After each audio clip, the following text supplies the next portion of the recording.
Welcome to Hey Therapist. I'm your host, Leslie Ross. With me is my producer, Jay Wesley Lindley. Let's get mental.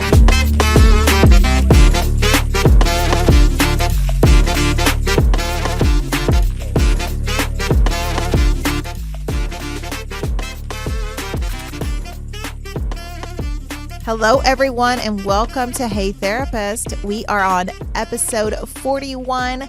Lainey is still here with us. We are going to talk a little more about her ex, which was one of the reasons I wanted her on, but I may just make her keep coming because I love sitting here talking. That's great. With Lainey. Like, That's it would be great. She could just keep coming. Yeah. But we wanted to talk about her relationship because her ex-baby daddy, however you want to refer to him as. He's my ex-husband. Okay. The ex-husband is incarcerated. Yes. He's in state right now, but Okay. Once that's done, he's wanted and 2 other states have holds on him. So, Okay. Yeah. So he's going to be in for a while. yes. And I wanted to bring her on to talk about that because I think that's a lot of people's stories, that people end up with their partner who gets incarcerated, even if it's just for a little while. It makes a difference with the family and the relationship and the children. Tell me your history there. How did we end up there? Like, give me because I really know nothing except the bullet points of this story. When I met him through the guy I was actually dating at the time. Okay. I met him there through him, and then we broke up, and that we stayed friends, so Sure. It was fine. Although he did get mad at me for dating the ex-husband. I got yelled at and cussed out and all kinds of stuff. But I immediately liked him. He made me feel, he made me blush. I just wanted to run out of there. He gave me a good feeling. Yeah. A feeling that I hadn't felt in a long time. Sure. Because I had been single for a little while. And I had some crazies. I had 2 that were super crazy. And, one of them went to prison for stalking me. Oh. Yeah. I had That kind of crazy. 2 super crazies. Yeah. One of them was from around here, the first one. He was horrible to me. I was 19. I was young. Sure. And I don't know what the hell was wrong with me. I was young. just young and dumb. And then the second one, that's the one that went to prison for the stalking. He is completely nuts. Actually, he reached out to me on Facebook a couple of years ago, so I do still check on his little weird ass every now and then. He ain't changed. He ain't changed. You're like, yep, validated. Yeah, he has not changed a bit. But then, then there's my ex-husband, and I just, he said everything right. Sure. He did everything right. I didn't know when we first started dating. Actually, I didn't know until 2 or 3 years into our marriage that he had a meth problem because he would do it and then he'd stop. And then he'd be sober 3 or 4 years and then he'd do it again. And once he did it, he'd just take off. So we got together, we were dating, and then he got locked up for something that he done before we even got together. Okay. And I stayed with him. I stayed with him. I thought that, he was my best friend. Sure. That's one thing I miss. I missed because he didn't judge people. Well, how can you? Because he was horrible. He made some really bad decisions. So there was a few years there where he was incarcerated and we were together, and he was 4 hours from me. Wow. He comes home, and I didn't realize it, but looking back on some of the days that we had when he was incarcerated, I think that meth use started in there. Possibly. Started back in Sure. there. And he came home and everything was good for a while. And then it just went south. And I thought, what is wrong with him? He changed a little bit into someone else. There were times that, I didn't know if I was going to make it. Some situations that he had me in that I just couldn't believe. And I think the majority of it was all in his brain. Sure.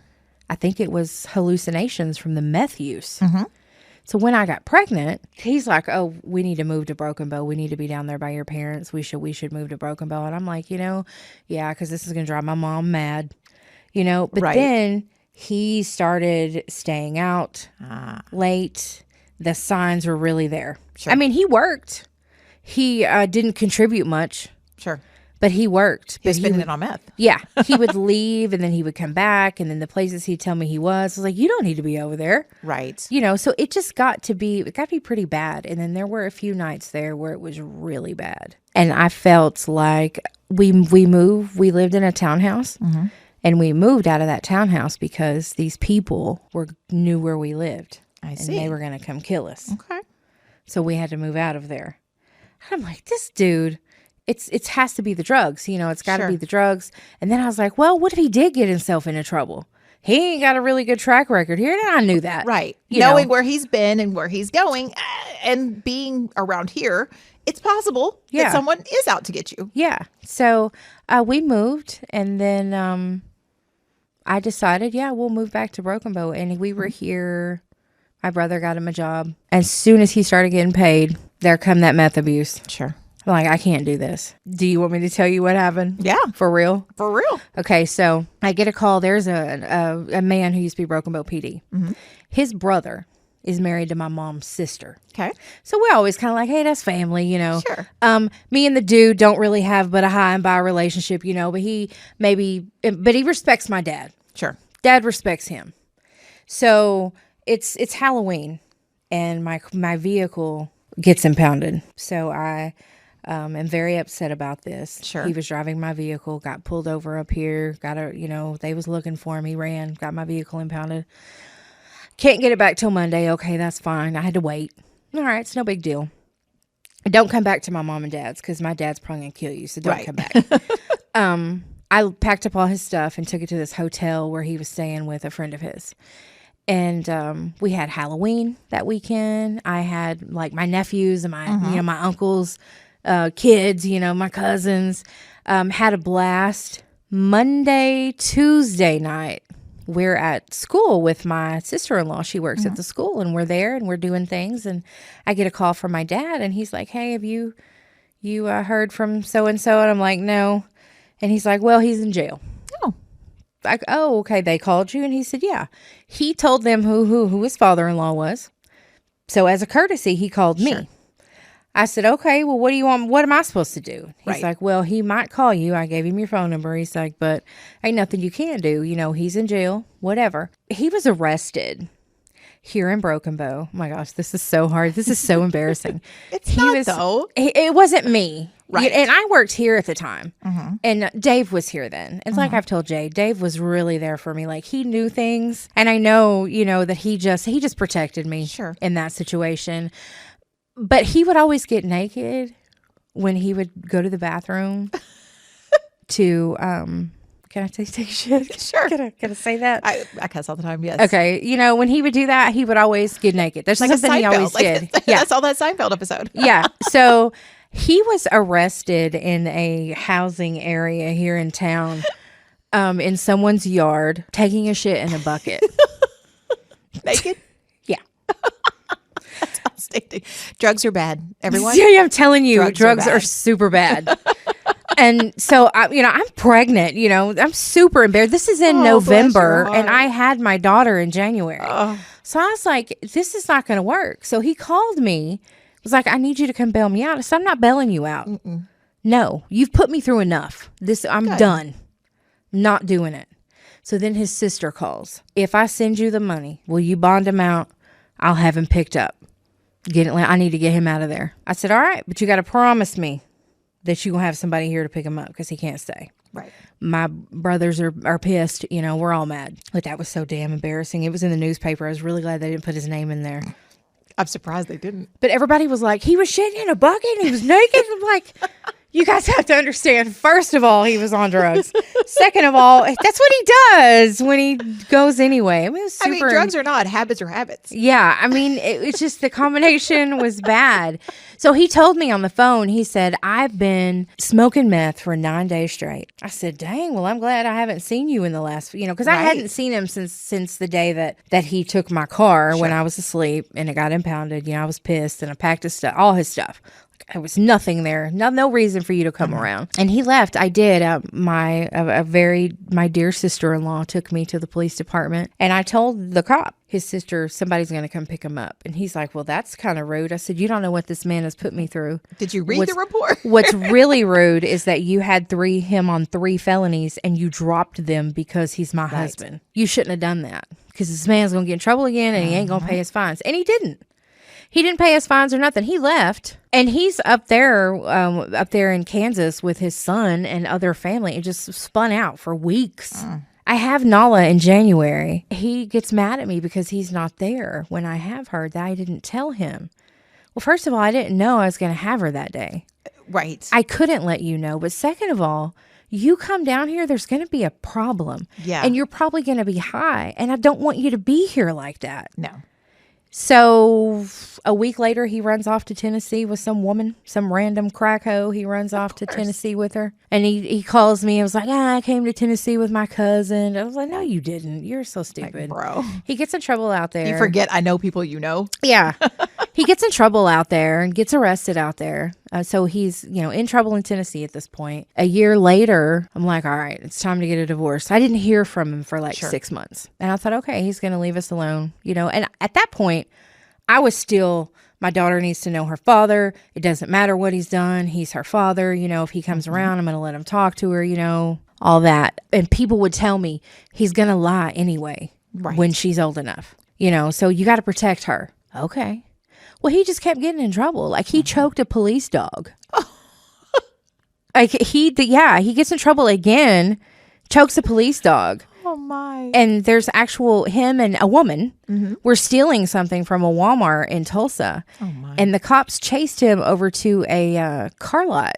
And he goes into the office and he's laying down, but the guy in there is like, he's right here. Right. And the cops go in with the dog and they let the dog loose on him. And he grabbed the dog by the throat and then opens the dog's mouth while the dog's trying to bite him. Yeah.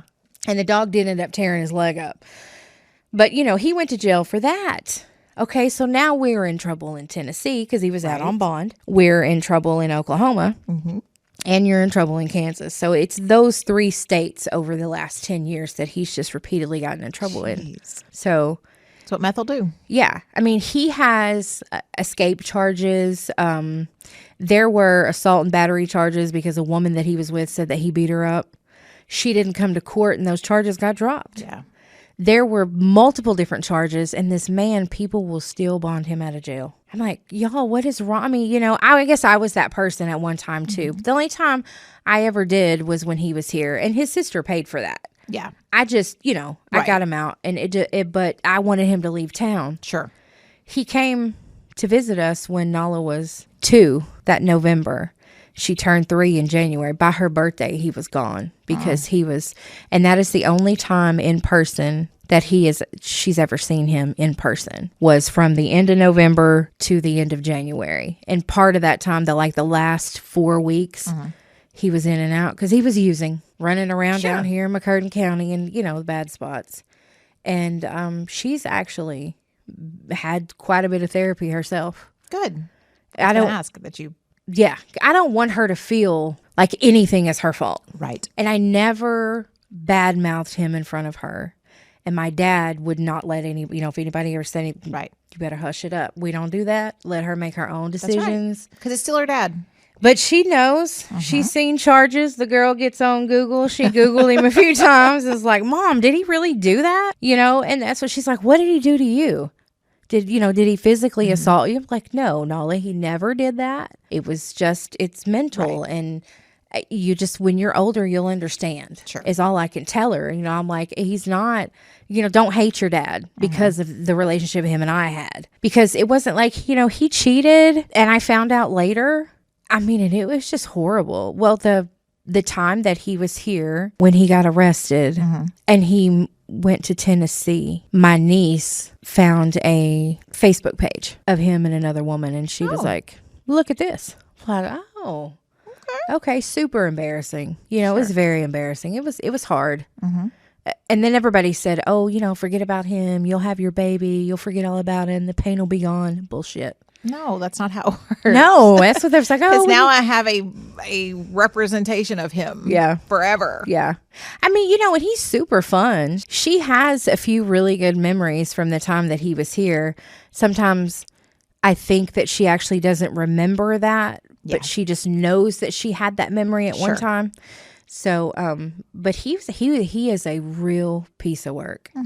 Him being incarcerated was hard, but it wasn't that hard because I didn't have to. I never cheated on the man. Right. I didn't have to have sex. That wasn't what it was about for me. He was my friend. Right. He was my best friend. And that's, I could tell him anything. Well, of course you can. And I thought to myself later, I'm like, it's because his ass is stupid. He's made all the mistakes. He's done everything that you could possibly do. Of course he gets it. So I learned, but it hurt. Sure. It hurt. It hurt when I got a divorce. And even, I hadn't seen him in a year. It was a very easy divorce, thanks to my divorce attorney. You know who you are. It was easy. It was good, but it still hurt. It hurt that day, and I used to feel like I still had love for him, but now I don't feel like I have any at all. And I look at all the things that he's done and I'm like, maybe he's not a good person at all. Right. And I've tried to, when I finally thought, this is not a man that I let her talk to him a few times when she was 7. And he tells her, she comes and gets in bed with me. They're on the phone. Here's on speakerphone. And she was almost asleep. She pretty much was asleep. He had told her to hold on. Oh. He got back on the phone and he was like, Lainey, is that you? I said, well, yeah. He's like, no, he didn't say, where's Nala? He said, I had to hit them people in the head because they took my mom's credit card. So I just robbed them. And I was like, she's right here. So I was like, okay, no more conversations with her that are not completely supervised by me. Because she'd be walking around the house talking to him. But I noticed that she was a different person on the phone with him. She would talk about getting in fights at school. And, I'm like, that is not even who you are. Why are you doing this? But I think that she just didn't. She was thinking, I need to be this way so my father will like me. And that's what I told her. I was like, you do not have to lie. If he doesn't like you, he doesn't like you. But if he doesn't like you, he's crazy. Right. Because you're great the way you are. You don't have to be his lifestyle or this image that you have of him. You do not have to be that way for him to love you. And I've always told her he loves you in his own way, but then there were 2 kids that he had that I didn't know about that I found out about later on. They are older. So he has a total of 6 kids. And as far as I know, she's the baby. So the worst ones are the most fertile. Yeah. It's true. I've never heard that before. It's true. It's just amazing. It's true. I know amazing people who are out there just trying and having to do IVF. And then there's these terrible humans out there just breeding like rabbits. And you know what? The thing is, everybody loves this dude when they meet him and they're around him. He's so charismatic. Yeah. Is that what I want to say? Personality just out of this world. Super funny. But he is just, when it comes right down to it, he's just not a good person. I mean, Ted Bundy had a great personality too. Yeah. Yeah, you're right. I mean, most of the narcissists, the abusers, the psychopaths, they have really good personalities. They are willing and able and have no qualms about being whoever the person they're with needs. And I think that's where, a lot of the truly abusive people, they don't start out that way, beating your ass because the dinner you made them on your second date was terrible. They're not throwing the food out the window. They're not doing it. They're learning you. Yeah. Like we talked about. They're learning you. They're learning your secrets. They're learning what your insecurities are. They're learning all of these things so they can later use them against you. Exactly. And we may not catch it. And that's just it. And that's why I always say when people say, I would never, and I had people say that to me when they would see my ex act the way he acted at a bar or to me or just at dinner somewhere because he was just drunk enough that he wouldn't filter the abusive part of himself like he did with everybody else. Because most of the time people are like, I just can't imagine him doing that. I don't see him that way. And it's why people do keep bonding him out and doing it. It's like, I don't know that person. I don't know. Well, no, because they hide that person from the world. And then when they get home with you or alone or they're drunk enough or high enough or whatever it is, then they're that person. You know this other side of them, even though it's not real. It's manipulation. It's who they are, and they can be your best friend. And there are usually some redeeming qualities about these people. Like you said, he was your best friend. He did everything. He was accepting and all of that. And that made you feel really good. And that's the part you hold on to when things start going south. And it's why you don't just jump and run. Yeah. Like you would now, where if you were with someone for a little while and then you start seeing these little tweaks, you're like, yeah, I'm out. Nope, not doing that. It was fun while it lasted. I am out. Yeah. And so you can never say you'll never be in an abusive relationship because you don't know. They don't start out that way. They don't.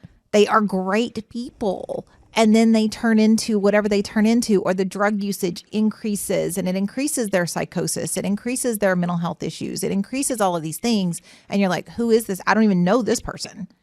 Like, this is not what I signed up for. But now you can like talk to people, and there's just those little things they'll say or do that you're just like, okay, I'm going to give you that one, but we're going to discuss it. I'm going to see if this is a modifiable behavior. Like maybe that is a habit that you have of doing this or not responding to text or whatever.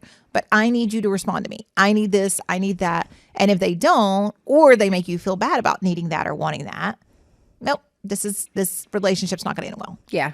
See, he was a narcissist from what I know, and I didn't see that. Of course you don't. Yeah. And, he really, cause, after everything, I was just like, how stupid can you be? And then I thought, I'm like, no. Oh, wait a minute. He was real slick. Real slick, and there were things, if a woman was being abused or something, he would step in. Sure. I mean, there were things that were very admirable about him that he would do. Sure. And it's like, how can you do that? And then on the other hand, turn around and rob someone or hit them in the head or, hurt someone physically. Like, how can you do that? And when the girl accused him of beating her up, we hadn't been together. We divorced. We ain't been together. I was like, there ain't no way. Yeah. Because as many times as we fought when he was high and he would do things, he never laid a hand on me. So I think there's no way that he did that. Right. And then I'm like, well, he might have. He might have progressed to that point. But and with the usage and everything else, any drug that you're taking, abusing, not taking, because there are drugs that you are prescribed, but any drug that you are abusing that is a mind-altering substance like meth, even alcohol or Xanax or any of these things, if you're abusing them, they change your brain. They change your chemistry. And if you use it long enough, especially those like meth that's created by some other crackhead in some bathroom or an Einstein, like with chemicals that no one is supposed to be ingesting, it burns your brain up. Like it does change you. So a lot of those behaviors will progress into maybe he had gotten to the point where he would assault someone, but it's like in prison where you have the murderers who just like cold-blooded killed someone. If you are especially a child sexual offender, like if you have sexual assault charges that were on children, they will kill you.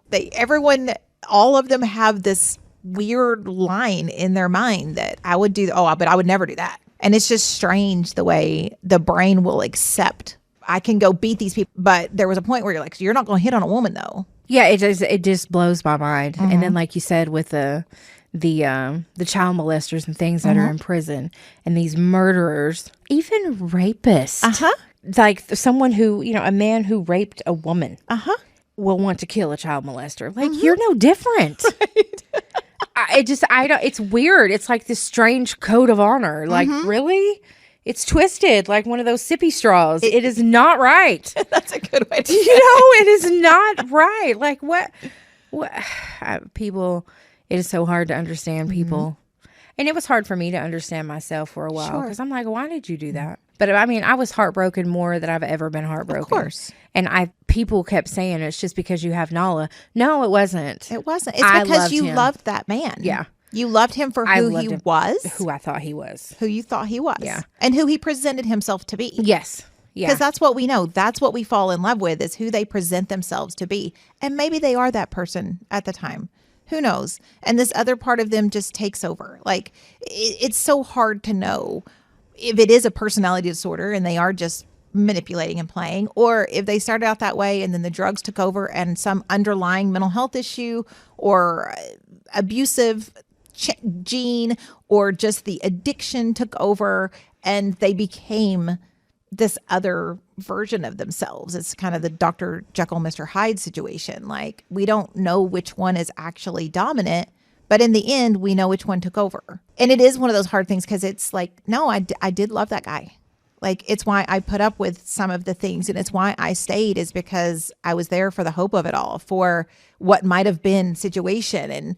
And it is hard to move through that and accept that in yourself. Like you said, you know, it's like, no, I loved him. Like, that's why I stuck it out while he was incarcerated the first time, because I loved him. I didn't want to step out on the relationship, marriage. I didn't want to do these things because I believed in the person that I knew. When he was growing up, he grew up in a big city. His mother was a drug user, and he has 2 little brothers and a little sister, and they would get left alone. Sure. And he would have to fend for them or figure out how to catch the bus to go to his grandmother's across town. And I thought, okay, you definitely got some mommy issues. Because his mother, when she was around, like, she would get him completely naked to whoop him. Sure. Which to me, that's weird. It's weird. And then she would leave them for days or weeks at a time. He didn't know his father until he was 14, 15. And when Dad tried to lay the law down, it was too late. Yeah. He was already, he joined a gang when he was like 12 or 13. Right. You know, they were the people who were there for him. So you can understand, I've definitely understood that, but, after he left that town, he wasn't in that gang anymore. Sure. But he still had that mentality. Yeah. And it's like, that's not cool. It's not good. And his mother never apologized. Like, I'm sorry for what I did to y'all. She got sober, I think, when she was like 50. She stopped doing all the drugs and stuff. Okay, well, you living this grand old life now. Right. But what about your children? Right. You damaged them. And she just never, we were on 3-way one night when he was incarcerated, and we were talking to her, and he was trying to talk to her. She didn't know I was on the phone. Yeah. And he was trying to talk to her, and she's like, what do you want me to say? What do you want me to do? You're the way you are because of you. It ain't got nothing to do with me. And he said, I didn't say that it had anything to do with you. I just want to know why you decided to do drugs and leave us, And she's like, what do you want me to say? She would never say, you know what? Yeah. I'm sorry. I made a mistake. I'm sorry. I think he's got some serious issues from that. Oh, for sure. Yeah. Absolutely. And, the fact that I don't know how she ended up being sober, but the fact that she is sober without taking accountability. She just stopped. Is she still sober? That's surprising. Yeah. She just stopped. And that's what she told him. I stopped. You stop. You stop. Not how it works. Something happened. So something that she probably is not talking about happened to make her stop. Because most people don't just stop. Like, they don't just are high one night and go, you know what? I am not going to live this life anymore. This isn't for me. Yeah. Like, something probably pretty traumatic happened. And I think things happened to him when he was a child. Oh, I would guarantee it. That he won't talk about. Especially if you're living that life. If mom's living that life, there's no telling what was happening in the home with the people she was bringing around her children. Or when he's out there in them streets, thugging it out, ganging it up. Like, you're not just having a good time in that. Like, there's things you have to do and see and do all of those things that a child brain is not set up for. And I don't care if you're in your teens, you're still a child brain.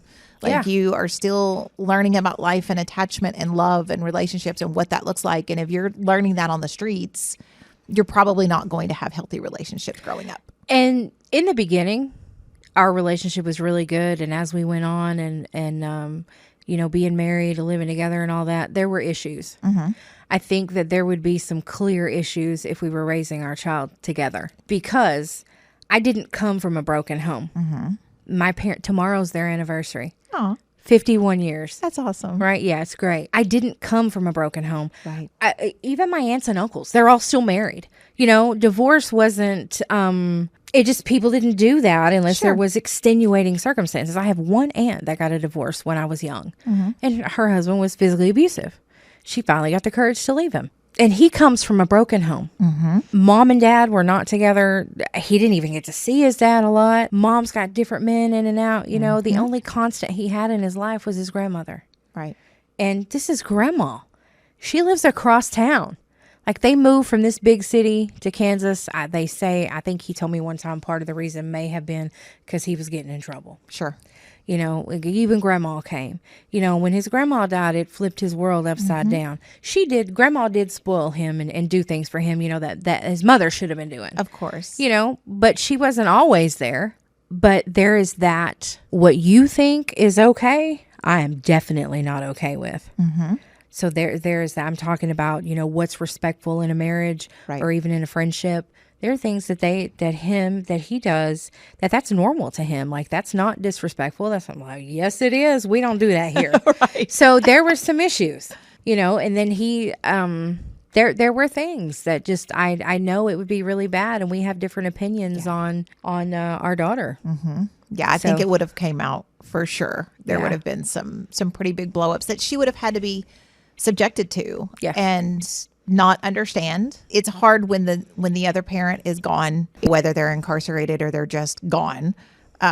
It's hard for kids to understand that. It's hard for them to not take it personally. So I'm very happy to hear that she has that outlet, that she is receiving the therapy to understand it's not me. It's not about me. You know, it's not that dad didn't love me. It's just dad is not a great person. It's good that she has that support. And a lot of people don't do that for their kids. Parents disappear and they're just like, yep, them drugs and what. But the kids are still sitting there going, well, if I would have been better, if I would have been a better kid, if I would have loved, you know, if I would have done this or that, then mommy, daddy would have stayed. They wouldn't have gone to that. They would have stopped doing whatever it was because they would have loved me enough. Why didn't they love me enough? And she has said that. Yeah, they all do. They don't all say it, but they do all feel it. Yeah, she has said, why didn't he love us enough to stay? I'm like, look, it ain't got nothing to do with me. He loves you.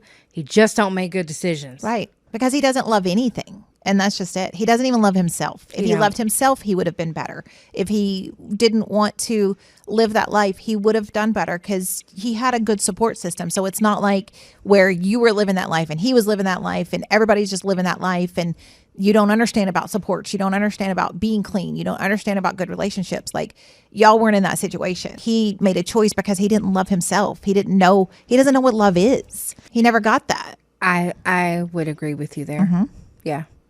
And that's why I said he has issues with his mom because she didn't love him the way that a mother should. Right. So, and it's hard to understand that even in adulthood, it's hard to understand that they would choose the addiction. Even for like him who has addiction issues and understands that that's a bigger draw than anything in your life, he still wanted his mom to be mom. Yeah. Like, we still want the love of that parent. And you know, your kiddo is going to grow up, and when she gets older, she will understand it. But it's hard, even though she has the skills and has learned the things. It's still, why didn't you love me enough? Like, I want to be good enough that you would have chose me. But it's not even about the person. And you know, we deal with that a lot around here. And it's once that addiction takes over, especially when there's mental health issues, like we've talked about, like obviously he had some probably drug-induced psychosis, but also in a narcissism and having that personality disorder. When we're little, the people around us don't love us, then we assume no one's ever going to love us because we're not lovable.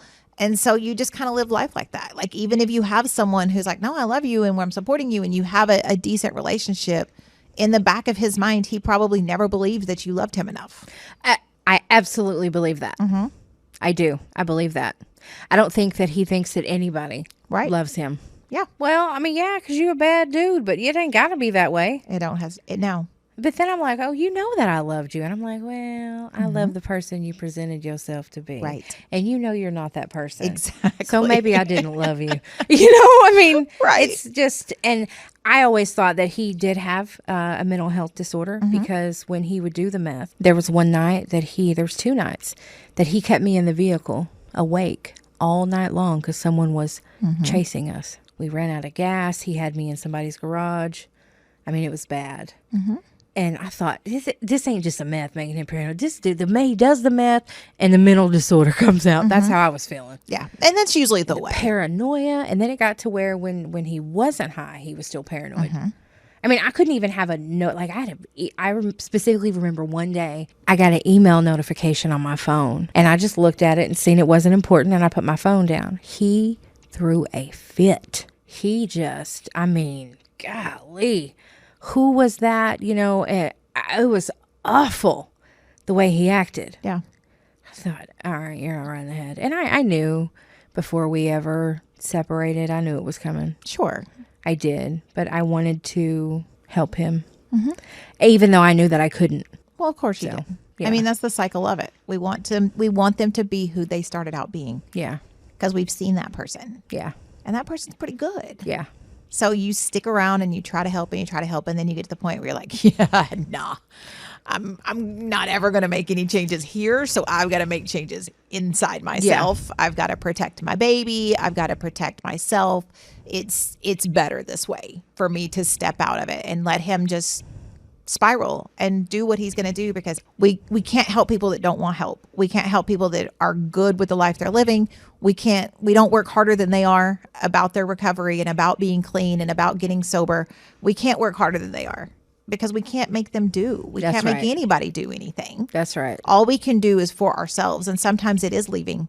Sometimes it is stepping back. Sometimes it is going, yeah, this isn't a life for me. This isn't what I want to live. I'm going to separate from myself. And in our minds, we're thinking, but if I leave, it's going to get worse because now I'm leaving them and they're going to, it validates everything they said was that I'm going to leave them. Well, here I am leaving them. And yeah, you are, because you have to. You have to protect yourself. You have to protect your kids. You have to protect your lifestyle, your sanity, because all you're going to do is stay and go down with them. Like, even if you're not using the drugs, even if you're not in it, you're going to lose yourself and then just be somebody you don't know yourself. Yeah, So I'm glad that you got out of there and protected your baby. Yeah. Because she is great. yeah. I still do. I have offered though. Do you want to talk to him? Is this something that you need to do?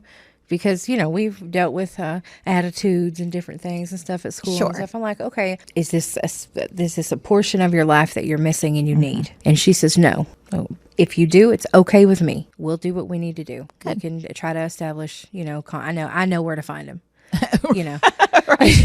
But if it's something that she needs, I want her to have it. But she keeps saying no. So I'm like, okay. And it may just be those hard days where the things that happen at school where people talk about their parents, or mommy's doing this with me, or daddy's doing this with me, and they have daddy-daughter dances, they have mommy-daughter dances. I mean, we don't have a lot of those around here, but they have them, and people see them on, even if it's just seeing it on TikTok or YouTube or something, and well, my dad does this with me, and my dad, and she's going to have those moments where she wishes she had her dad. We've had those moments. Or sometimes she would say, I wish I had a dad. Like any dad. Yeah. Like a dad in general. When there's been things, there was a dad thing at school. There was a few things she didn't care about. There was one dad thing that she really cared about, and her grandpa went. No. So, I mean, they're very close, very tight. So that makes a difference. Sure. So I'm really glad we have him. Yeah. I have 2 brothers. They're great. They love her. And I have some friends that are really great, and they're great to Nala. So, Yeah. So she has good male role models. yes, she does. Good. But she'll never have dad. No. And that's just one of those things that she's going to grow up with. And having the attitude about it that you have is so important listen, I don't have to have a relationship with him. But if you want to try, then you can try. And if it doesn't work out, then we have the resources for you. That's what your therapist is for. That's what family is for. That's what all these other things are for. But if you have something to say, you get to say it. If you want to write that letter, you can write that letter. You can be mad about it. You can do these things, and allowing her to grow through it is so important in the scheme of things. Her first psychologist, she said, oh no, you do not let this man talk to her. You do not let this man see her. You do not let him have anything to do with her. He does not need to be around children. He cannot be trusted. So they wrote a letter to him one day, and then she gives it to me at the end of the visit. And she's like, she wrote this letter to her dad, but don't send it to him. You just need to throw that away. Don't send it to him. There's no contact. He doesn't need any contact. She was really, really strict. So we had to move around a little bit. Yeah. So, sometimes you do. Yeah. And I could see if he was, in for child crimes. Right. But everything has all been drugs. It's just drugs. And if the kiddos want to have contact or want to try, then they get to do that. Because like you said, she's going to learn who he is. they will figure it out. And we talked about this in the episode we did talking about divorces and things like that. If the other parent is shitty and terrible and disrespectful and won't follow through and won't do those things, the kids are going to figure that out. Yeah. They just need that resource to understand the why behind it. Yeah. That it's not them, that they are lovable, that they are wanted, that this person's just broken. And so having that resource of a therapist or just the family that says, yeah, kiddo, but we love you and you're great. And some people are just bad people. And, there's a lot of books out there. You can search Amazon, love me some Amazon, age appropriate books for divorce, for parents who are incarcerated, for those things. So the kids can understand that, hey, look, there's a whole book written about this, which means you're not the only one that's gone through this. Right. And it's in kid-friendly language of understanding that this is not my fault, that what my parent has done or how they act or whatever it is has none things to do with me. It's about this person and the choices they make. It's allowing the kiddos to figure it out and also helping them understand the why of it all. Yeah. Because they may be like, yeah, they're kind of terrible and daddy was mean to me and da-da-da. And in their brain, it's like, well, it's because I wasn't good. It's because I didn't do it. They wanted me to or what mommy wanted me to. So I've got to perform. Like you said, the performative, telling these stories that may not be true to try to, and you're just like, no, it's because they're kind of terrible. And let's talk about people that are terrible, what they do and how they act. And I think it's just a great resource for that. And letting your kid figure it out with support, because you don't let them just talk to them and be like, yep, told you they were terrible. Yeah, no. Like, no, absolutely not. Let's not do that. No, we don't do that. We talk. Good. So I like that she has the ability to talk to you because it's how it should be. Yeah.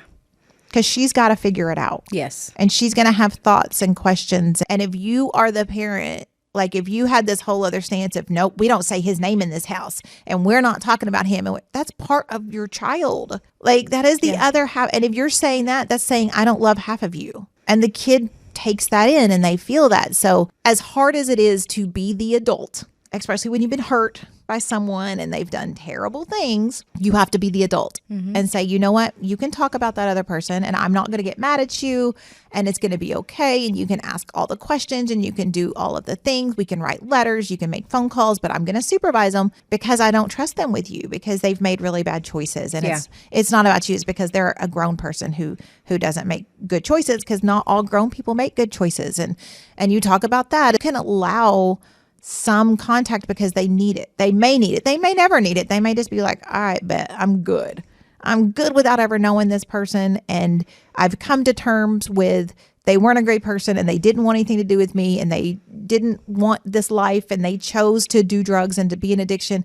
I'm good. I don't ever need to have contact. But if they are asking about them, don't shut that down because they need to have those conversations. And the more they are asking, if you can give them reasonable, age-appropriate answers, then they're going to be like, oh, okay. And they're going to keep moving. And they still will be thinking about it. But now you've helped them have an understanding. You've taken it out of that personalization that they're feeling. And you can even, especially in our area, you can be like, so-and-so whose dad's always in trouble and you see them getting in and out. That was kind of like how your dad was. Like he just didn't make good choices. And do you think that person is unlovable? Like you know your friend. Do you feel like they are a bad kid? And well, no, they're good and they're really nice. Okay, so why would they not love them? She's had two friends so far. One of them with a mom in prison and the other one with a dad in prison. So her and those two kids they're not besties. Sure. But they have a thing. Right. So they have a thing. And that's actually been good for her. Yeah. Because she's not the only one. And she knows now that she's not the only one. Right. But I never ever wanted to keep her from him. Right. But I will protect her if I feel like he is not right. Absolutely. So. And that's the role, right? That's the role. Because he may come back. It sounds like he's got a long stint. But if he has a long stint, but he's also 48 years old. Right. So you've been doing this long. You ever going to stop? Nope. Probably not. Probably not. Because now, especially with those who he knows there's a hold over here and a hold over there, that he knows that he probably will spend the rest of his life incarcerated, they go into that incarceration mindset. They know that they will never have a life outside those walls. But he did tell me one time that he said, I hate to say this, but I think that I'm better in here. I think I do better in here than I do out there. I said, well, you turn into a better person. You're not doing drugs and stuff. You're in there actually helping other people. You know, teaching a dude how to read or you know, helping a guy with his father issues. Right. And, you know, just the things like he will do some good, positive things. And that's what makes me want to punch him in the face. Right. Even now. But it's because they have that structure. Yeah. And he needs that. He needs it. He never had it. No, he didn't. And for those parents out there who are being their child's friend and letting them just willy-nilly make their own choices and be out there and do the things, even the little ones, stop it. Our brains need to learn structure, especially when you're little. I had to do that. I had to check myself because I didn't have a whole lot of structure. We do now. Right. You know, and there's a lot of parenting parenting out of guilt that happens. And it happens in divorces. It happens in incarcerations. It happens. I'm going to let you, well, but they had this, so I'm just going to let her get away. I'm going to let him get away. All you're doing is teaching your child not responsibility. To blame something else. To blame something else, to have a victim mentality, to be like, well, but to always have an excuse of why they're, no. Like, listen, I love you, kid, and I hate that this is your life, but you still going to go clean that room. Right. You're still going to be grounded. I'm still going to take that phone away. Because they need structure, and a child's brain thrives in structure. Yes. And when we don't have that, then you do see these behaviors. You will see their lack of sleep, and they're not going to do great in school because they have structure at school and they're going to buck that structure. And then you do have kids who are like, well, I don't have to follow the laws. I don't have to do these things. So structure, give your kids structure. Even if you feel guilty about the life that you have given them, quote unquote, because maybe you did, maybe you didn't, maybe you knew better, maybe you didn't, maybe it turned out that they were abusive and you didn't know in the beginning because most of the time you don't. Maybe you were using drugs and then you got clean because your other partner is now in jail and now you feel bad because stop. Just stop it with that. Be the parent they need. Be the adult they need because they need that structure. Yeah, they absolutely do. Well, cool. What else you got? That's it. For now. For now? For now. All right. Will you come back and hang out with me? Absolutely. Okay, good. Yeah, absolutely. Yay. I will. I've enjoyed it. It's been fun. Yeah, I'm going to make Lainey come back. Yeah, I will come back. We can talk about all the things. Okay. All right. I don't know. Yeah. Episode 40 got a little weird. That's right. 41, we reined it back in. We did. I love it. But I like the weird. Me too. I'm all right with the weird. It's good to talk about it. Sometimes we don't talk about the weird, and we need to. We need to. Yeah. There's that, randomly, there's the woman, I don't know what the first, I've never seen the original video, but there's a woman on TikTok, it's like the start of the video that everybody stitches. It's like, say the weird things. People need to hear the weird things, and then people stitch in. So I've never seen what her part of that was, but that's one of my favorite, because people say some of the awful, and I'm like, yeah. Like, yes. Yeah. I'm with you. Yeah. So yeah, we can say the weird things. Yeah. I like it. I like it too. Thank you all for being here, and we'll see you next week. Bye. Bye. For my producer, Jay Lindley, I'm Leslie Ross. Thank you all for joining us. Please send any questions or comments through the website, heytherapist.com, or email help@heytherapist.com. They may be featured on the show anonymously. Hey Therapist is an SEOK radio production and is for your entertainment purposes only. Thank you for joining us. Make good choices.